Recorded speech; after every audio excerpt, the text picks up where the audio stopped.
peut encore tout changer. Empereur. Si tu ne fais rien, ce sera la fin de tout ce qu'il reste de noble à ce pays que j'aime tant. Et nous on se dit à dans 2 ans pour la prochaine vidéo. Mesdames, Messieurs, bonsoir. La pandémie est en pleine expansion. Sortir des Pokémon. Vous voyez, c'est la panique dans les rues. Déjà hier, j'ai même pas pu me toucher le cul. Il y avait plus de PQ dans les magasins. Jetzt geht los. Reviens là. Viens frère, viens. Criminel. Bonjour les petits loups, aujourd'hui on va apprendre comment bien tenir votre masque sur la bouche, le menton et dans votre cul. Écoutez, messieurs amours, de toute façon, tout le monde sait qu'il y a de la 5G dans... Le professeur Didier Roucoule. Mais tu vas arrêter de me suivre, bordel de merde! Qui peut sérieusement vouloir limiter la propagation du virus?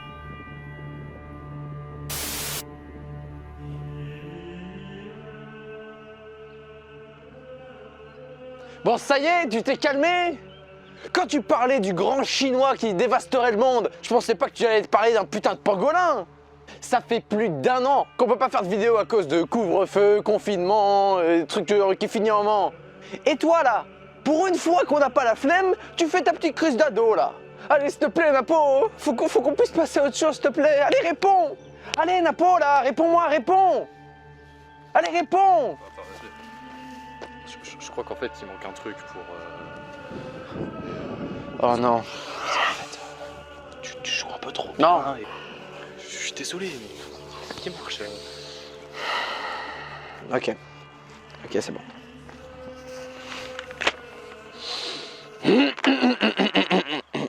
Oh là là! Quelle année, dis donc! Grand empereur Napoléon! Toi qui avais prédit cette terrible catastrophe! Oh, que tu étais le plus grand dirigeant de la France et avec tous les avantages qui vont avec! Bonjour Michael, j'espère que le 200e anniversaire de ma mort s'est bien passé.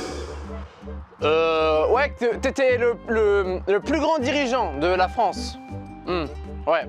Tant mieux, j'avais peur que quelque chose se soit brisé entre moi et les Français.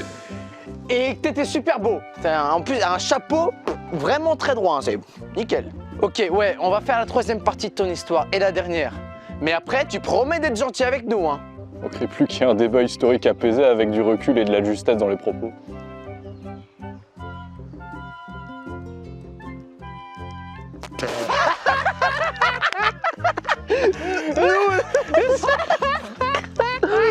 Ah putain, elle est bien bonne celle-là, nous respecter l'histoire. Allez, début de l'épisode. Salut les chroniqueurs, bienvenue dans ce 3e et dernier épisode de cette trilogie sur Napoléon. Alors certes, ça fait très longtemps qu'on n'a pas sorti l'épisode d'avant, encore plus longtemps qu'on n'a pas sorti le précédent. Certains d'entre vous, entre-temps, ont déjà dû se marier, voire même avoir des triplés, prénommés respectivement Maxime, Natacha et Nathan. Mais aujourd'hui, on va finir l'épisode, et si tu ne te rappelles plus des 2 premiers ou que tu ne les as pas vus, tu peux aller juste en dessous dans la description pour les retrouver. Donc, on peut reprendre à la fin du chapitre des guerres napoléoniennes qui reprennent en juin 1812, lorsque la Grande Armée s'élance à l'assaut de l'immense Russie. Sauf que, rappelez-vous ce qu'on avait dit, la France est fatiguée, en guerre constante depuis 1792, elle a déjà perdu des centaines de milliers de soldats expérimentés, et si elle se lance à l'assaut de la Russie, il va y avoir 2 grandes puissances qui vont venir lui taper dans sa gueule. Alors déjà, il y a les Anglais, la terrible Albion, retranchée sur son petite île là-bas au fond là, qui attend juste l'erreur française pour reprendre toute la conquête de l'Europe. Le pays est asphyxié par le blocus continental français, mais le pays réussit à survivre grâce aux liaisons avec le Portugal et surtout avec la Russie. On l'a pas trop détaillé au dernier épisode, mais depuis 1808, la guerre civile fait rage entre les partisans de Joseph Bonaparte, frère de l'empereur et revendiquant le trône d'Espagne, et les partisans de Ferdinand VII, un Bourbon espagnol. Contrairement aux belles batailles que l'on a vues précédemment où Napoléon a pu faire l'étalage de sa puissance militaire, nous avons ici affaire à une situation très différente puisque l'on parle d'une guérilla en Espagne, avec des embuscades, une résistance très active et des villes qui sont certes contrôlées par l'armée mais des campagnes qui sont en permanence rébellion contre le pouvoir français. Tout cela parce que Napoléon voulait installer son frère Joseph sur le trône à la place d'un Bourbon, Ferdinand VII. Tous ces éléments cumulés font que depuis 1808, de plus en plus de soldats français doivent partir sur le front espagnol pour contrer cette guérilla qui ne semble jamais s'arrêter. Dites-vous qu'au début de la campagne de Russie en 1812, 300 000 soldats français de la Grande Armée sont affectés à l'Espagne. Il y a un soldat en Espagne pour 2 soldats en Russie. Un trou dans les effectifs qui aura beaucoup de conséquences plus tard. On va le voir. En septembre, Napoléon, à l'avant de ses troupes, avance inexorablement vers l'est. Je prends une direction au pif. Toutes les tentatives de Koutouzov, le général russe, s'avèrent vaines pour le contenir. Pourtant, celui-ci, il a un plan, maintes fois utilisé par le pays bien avant, la stratégie de la terre brûlée. En gros, dans la retraite, tout est détruit à défaut d'être emmené. Infrastructure, nourriture, récolte, communication ferroviaire, communication, internet, même la fibre a été coupée. Les Russes ont plusieurs avantages. Déjà, le temps. Si l'hiver arrive avant que la Grande Armée ait réussi à les vaincre, eh ben, ils sont obligés de faire forfait les Français. Et donc obligés de revenir chez eux. Et si les Français, avec leur corps auxiliaire étranger, sont au début 2 fois plus nombreux, ils doivent laisser beaucoup de soldats en arrière pour maintenir les liaisons. Et ils n'ont pas de réserve par rapport aux Russes qui arrivent à en récupérer d'un peu partout. Alors Koutouzov a décidé de passer sa vie à pourrir celle des Français. Son objectif, retarder au maximum l'offensive. En août par exemple, ils vont tenir très longtemps la ville de Smolensk, ville qui est à moins de 400 km de Moscou et qui va retarder énormément Napoléon, qui va donc prendre une ville qui est devenue un tas de gravats. Utilité pas ouf. Un autre échec stratégique va avoir des conséquences gravissimes par la suite. Certes, Napoléon arrive à pousser jusqu'à Moscou, mais ses généraux n'arrivent pas à pousser sur les autres fronts. Notamment un certain MacDonald, ce nom ne s'invente absolument pas, qui n'a pas réussi à percer jusqu'à Saint-Pétersbourg et pourtant réfugié Alexandre Ier de Russie. C'est pour ça que lorsque le 14 septembre, Napoléon rentre dans Moscou et qu'il propose des offres de paix à Alexandre Ier, celui-ci les refuse. Il ne s'estime pas encore vaincu. D'autant qu'avec son général en chef Koutouzov, il sait que malgré les grandes pertes qu'il a subies, les Français, eux, ont le désavantage de ne pas avoir de ressources et de renforts qui peuvent venir, alors que son armée se renforce d'heure en heure, jusqu'à ce que la stratégie de la terre brûlée pour repousser les Français soit poussée jusqu'à son paroxysme. Alors que les Français s'installent dans la ville le soir du 14 septembre, des centaines de départs de feu sont déclenchés par les Russes. Wouhou! La capitale va brûler pendant 4 jours, ravageant quasiment toute la ville et tuant 20 000 soldats. Et c'est là que Koutouzov il va se frotter les mains. Le grand empereur Napoléon Ier, empereur de France, se retrouve à bloquer en Russie à 2000 km de la France. Dans une capitale en flammes, on le rappelle. Seul un petit cordon ombilical va le ravitailler et sur les flancs, c'est pas moins de 900 000 soldats russes qui sont prêts à foncer sur l'armée française. L'empereur prend conscience du péril et il va partir de Moscou le 18 octobre. Juste pour imaginer l'horreur qui attend les soldats qui vont partir en retraite, voici quelques éléments. Si tout le monde retient à juste titre le génie stratégique et militaire de Napoléon, force est de constater qu'il a affaire à un concurrent de taille, qui va lui miser sur le long terme et qui va avoir raison. Comme je le disais, les Russes ont appliqué la stratégie de la terre brûlée. Les Français sont forcés de prendre le même corridor pour rentrer chez eux, puisque les routes qui pourraient offrir d'autres ressources aux Français sont bloquées par les Russes, qui forcent les Français à prendre le même chemin au retour. 2 mois durant lesquels les Français vont tout d'abord être privés de nourriture. Après avoir fini leurs provisions, ils vont s'attaquer aux chevaux, et pour les plus fous ou les plus déterminés à survivre, allant jusqu'à s'attaquer aux morts pour manger. 2 mois où il ne faut jamais s'arrêter. Jamais.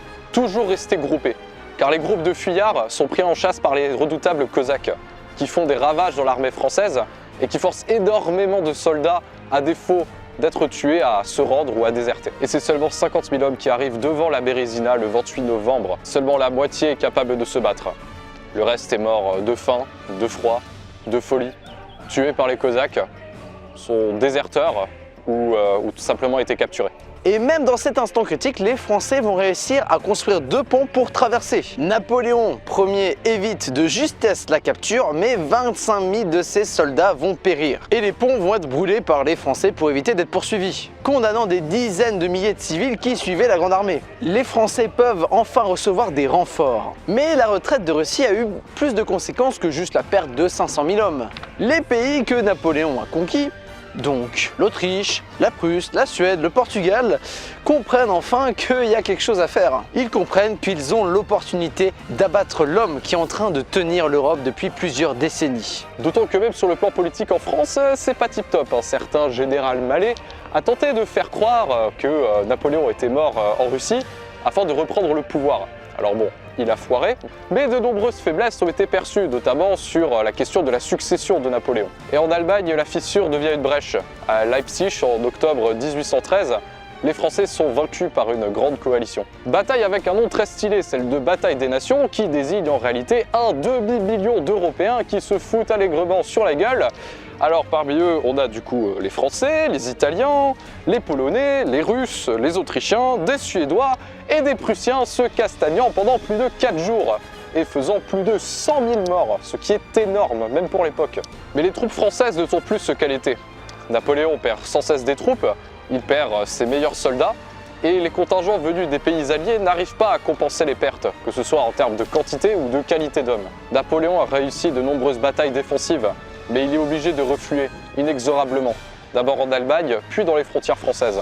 Le talent de ces généraux ne suffit plus. Trop de citoyens sont morts, trop de soldats expérimentés. Ce qui fait que la grande armée est à bout de souffle et ne va plus pouvoir redoubler ses forces. Un an plus tard, les coalisés sont en France et ils vont repousser les Français sur tous les fronts. Et un certain Louis XVIII vient reprendre possession du trône et va venir débarquer avec les Anglais. Lâché par un grand nombre de ses partisans, Paris occupé, Napoléon n'a plus le choix et doit abdiquer à Fontainebleau, le 6 avril 1814. Il est exilé sur l'île d'Elbe, dont d'ailleurs il va recevoir la souveraineté. Ce qui signifie que c'est le patron de l'île, et c'est déjà ça. 224 km², l'île. Perso, avec un 100 m², moi je me sentirais déjà le maître de l'univers, hein. On va pas se plaindre. C'est un départ calamiteux où au passage il manque plusieurs fois de se faire lyncher par des royalistes qui sont plutôt furax contre lui. Montjoie, Saint-Denis, à bas les bottes. Et pourtant, l'histoire n'est pas encore finie. Bonaparte ne va pas en rester là, et ça, nous allons le voir maintenant. Perdant, mais bon joueur, il pourrait rester à l'Elbe, tranquille, à profiter de la plage. Mais il va y avoir 4 événements qui vont le faire changer d'avis. Déjà, lorsqu'il a capitulé à Fontainebleau, il était censé recevoir une rente qu'il ne recevra pas. Et oui les enfants, le RSA avant tout. Ensuite, il apprend qu'au congrès de Vienne, qui va redéfinir les nouvelles frontières, circule l'idée de le déménager. Il était bien sur son île, il avait son petit parasol. Qu'est-ce que voulait le faire déménager, le pauvre? Il est prévu de le déplacer en Atlantique du Sud, aux Açores. Ou à l'île Sainte-Hélène. Bah oui, il est un petit peu trop près, on veut le mettre plus loin. Alors déjà là, le niveau de colère de l'empereur, il doit être bien salé, tu vois. Alors imaginez qu'à cela se rajoute que Louis XVIII décide d'écarter son fils Napoléon II du trône, dit l'Aiglon, petit surnom, on est calé, mettant donc fin à sa dynastie. Et enfin, clou du spectacle, l'impératrice autrichienne Marie-Louise, sa femme, le trompe avec un général qui est censé casser justement le clan de Napoléon. Et là, vous avez le cocktail parfait pour un retour. Entre l'affront financier, politique, conjugal et symbolique, je vous laisse imaginer dans quel état doit arriver Napoléon à Saint-Raphaël le 1er mars 1815 pour reprendre le pouvoir. Un mélange de frustration, de haine, de colère et de détermination. Comprenant que rien ne subsistera de son héritage s'il ne tente pas le qui tout double, il marche vers Lyon. Les troupes se rallient naturellement à lui, puisque de nombreuses clauses du congrès de Vienne, notamment de nombreux comportements des vainqueurs, laissent l'armée avec un goût de revanche. Et après 19 jours seulement, le voilà à Paris, prêt à reprendre les commandes de la France, à reformer un gouvernement. Mais malgré toutes les ambitions qu'il a, il sait qu'il doit frapper le premier pour éviter que les coalisés se reforment et de le submergent une deuxième fois. Et c'est donc le 18 juin 1815 qu'il tente son va-tout à Waterloo. Comme vous le savez, l'empereur perd cette bataille. Il y en aura encore 2-3 après, notamment une bataille défensive que Napoléon remporte.